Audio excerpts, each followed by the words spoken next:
December 17th, 2025. 7 p.m. Caldas Novas, Goiás. A 43-year-old woman left apartment 402 of Golden Thermas Residence holding her cell phone. She was recording everything, an old habit. She sent videos to a friend while walking through the condo hallways. Power cut only to her unit. Bill paid. Rest of the building functioning normally. It didn't make sense. She took the service elevator down to the basement. Cameras recorded everything up to that point. Then, silence. Blind spot in the monitoring system. An unrecorded zone. Exactly where there should be no cameras, there were none. The last video Daiane tried to send to her friend never arrived. 8 minutes later, she ceased to exist. Her body was placed in the bed of Cléber Rosa de Oliveira's Fiat Strada pickup truck. The vehicle left the condo around 8 p.m. with the bed cover closed. It returned 40 minutes later with the bed cover open.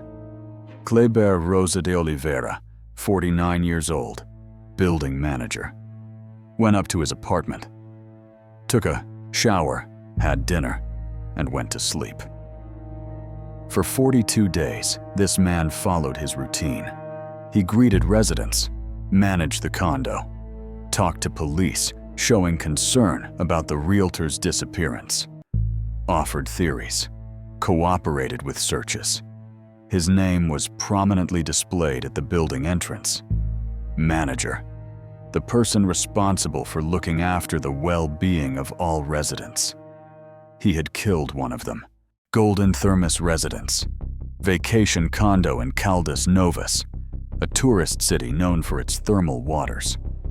The original project planned for 2 towers. The construction company went bankrupt after more than a decade of construction. Only 1 tower was completed. The other remained an abandoned skeleton. Owners formed an association to finish the building. President of the entity, Cléber Rosa de Oliveira.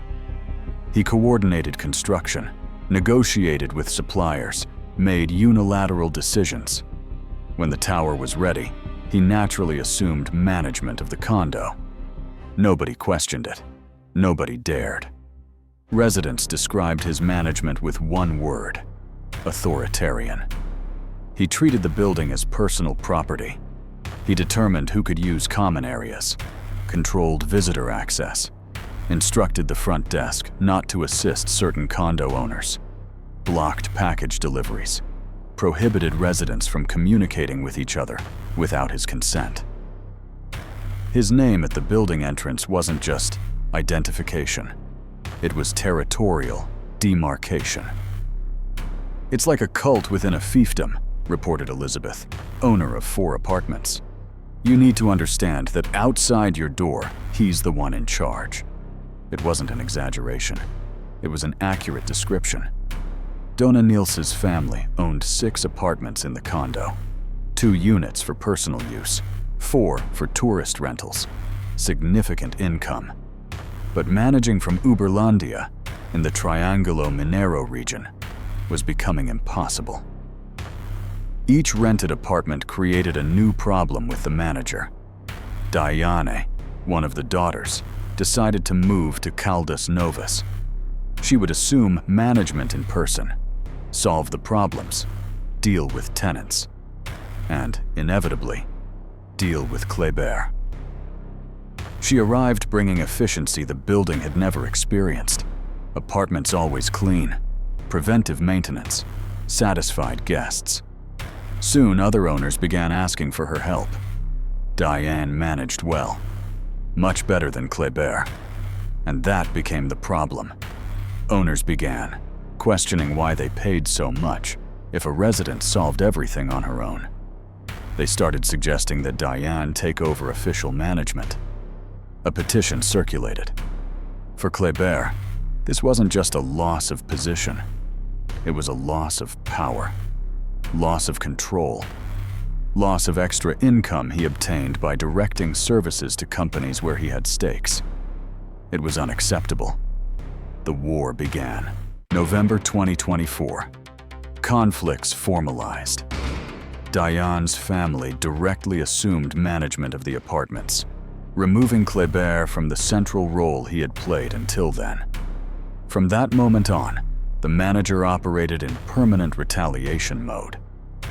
January 2024, according to the Goiás Public Prosecutor's Office, was when persecution began systematically.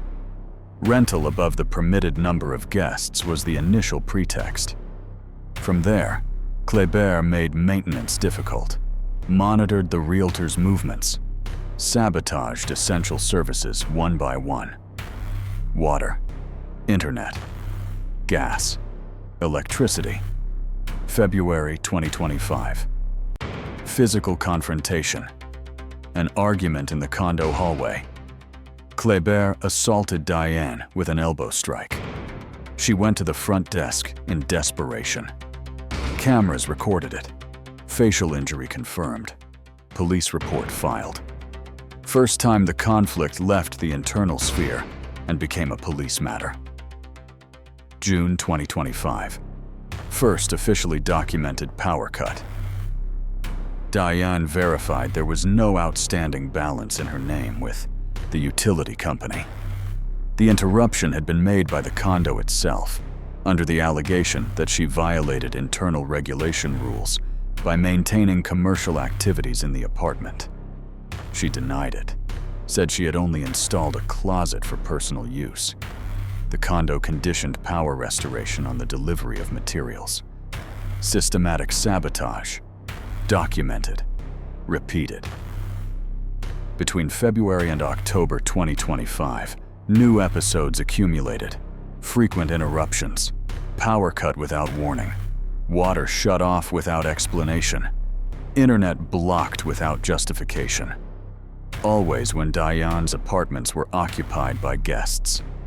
She learned to document everything, filmed every move with her cell phone, recorded videos showing the state of installations before and after each sabotage, sent them to a friend as backup, saved screenshots of messages, built a meticulous dossier over months. In total, Daiane took action against Cléber 12 times between police reports and lawsuits. All accusations, documented with evidence. The Goiás Public Prosecutor's Office charged Cléber with stalking, repeated, with threats to physical and psychological integrity, restriction of freedom of movement, disturbance of privacy. Cléber attempted a definitive blow. He called an assembly to expel Daiane from the building. She was barred at the door, despite having power of attorney from owners. She couldn't defend herself. Daiane appealed to the courts. She won. The condo was ordered to pay moral damages for administrative abuse and arbitrary prohibition of common area use. Complete legal victory. Public humiliation for Cléber. Weeks later, Daiane disappeared. December 17th, 2025. 6:59 p.m. Daiane recorded a video on her cell phone showing apartment 402 without power. Sent it to her friend. Message arrived normally. Second video too. Third wasn't sent. Last record of the realtor alive. She left the apartment. Door left unlocked. Without personal belongings. Without preparation. Without suspicion. She took the service elevator down to the basement. Cameras recorded her exiting the elevator at 7 p.m. She walked toward the power meters. Location without monitoring. Blind spot in the system. Zone where no camera covered. Exactly where Cléber was waiting. Detective Andre Barbosa reconstructed the timeline with precision. Last record of Daiane, 7 p.m., exiting the elevator. Next access to the basement recorded by cameras. 7:08 p.m., a female resident entering the location. This woman was questioned. She didn't witness anything abnormal. 8 minutes. Daiane's life ended in 8 minutes. Subsequent forensics confirmed. Bullet found lodged in the victim's head. Weapon used in the crime still not presented to authorities. Blood traces sought on the condo floor and in the manager's vehicle. Body dragged to the bed of the Fiat Strada. Cléber used the building stairs to leave without being caught by security cameras. He left with the bed cover closed around 8 p.m. Traffic cameras on Highway GO213 recorded the vehicle heading toward the wooded area between Caldas Novas and Ipameri. 15 kilometers, a trail he knew.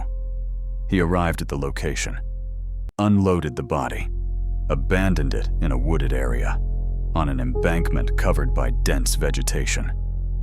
He returned to the condo 40 minutes later, bed cover open, parked in his spot, went upstairs, slept. The next day, Dona Nilse, Daiane's mother, didn't find her in the apartment. Searches began. The nightmare began. Goiás Civil Police mobilized a task force. The Homicide Investigation Group took over the case. The department's helicopter was used in searches throughout the region. The investigation began by analyzing the only certainty. Daiane entered the basement and was never seen again. The crime occurred in 8 minutes. Who had free access to the basement? Who knew the blind spots in the monitoring system? Who knew Daiane's routine well enough to create a trap? The manager. Traffic cameras showed Cléber leaving the condo around 8 p.m., driving the Fiat Strada with the bed cover closed, returning 40 minutes later with the bed cover open. Direction incompatible with the destination he claimed to have gone to that night. Cléber first stated that he hadn't left the building that day, a version directly contradicted by the footage. When investigators presented the recordings, he changed his story. January 28, 2026. 42 days after the disappearance, police knocked on Cléber's door in the early morning. He and his son, Maicon Douglas de Oliveira, 27 years old, were arrested. Cléber confessed to the crime. He himself led police to the wooded area where the body had been abandoned. Body found in an advanced state of decomposition, reduced to skeletal remains, identified by DNA examination. Daiane's cell phone was found in the garage sewer pipe of the condo. Hard to access location. Police determined that Maicon had given his father a new cell phone after the crime. Attempt to conceal evidence. The condo doorman, João Vieira Filho, was taken to the police station to provide clarification. Police investigated the degree of involvement of each person. January 30th, 2026. Forensics conducted a reconstruction at Golden Thermas Residence. 7 shots were fired in the basement to test whether neighbors would have heard. Acoustic forensics determining whether the crime could have gone unnoticed. No one in the condo reported hearing gunshots that day. January 29th, 2026. Custody, hearing. Court maintained the detention of father and son. Public prosecutor's office confirmed that warrants were executed within legality. Daiane had a trip scheduled to Uberlandia for Christmas. She didn't board, made no contact with family after that morning of December 17th. Dona Nilse, Daiane's mother, spoke to the press after the confession. "I can finally put my daughter in the dignified place of every human being. I can't imagine this murderer waiting for her down there to end her life." Cléber Rosa de Oliveira remains imprisoned. Confessed defendant, homicide. Motive, dispute over condo control. History of documented persecution. 12 lawsuits. Public prosecutor's office charges. Court sentence against him. And even so, he didn't stop. He didn't stop until the point of no return. As always happens when power is confused with impunity. When control transforms into obsession. When hatred converts into a death sentence. 42 days. Cléber slept peacefully for 42 days while family searched, while friends suffered, while a mother prayed hoping her daughter would return. He only made one mistake. He underestimated the police investigation. If you want more real stories like this, subscribe now. Cases that shock, stories that need to be told.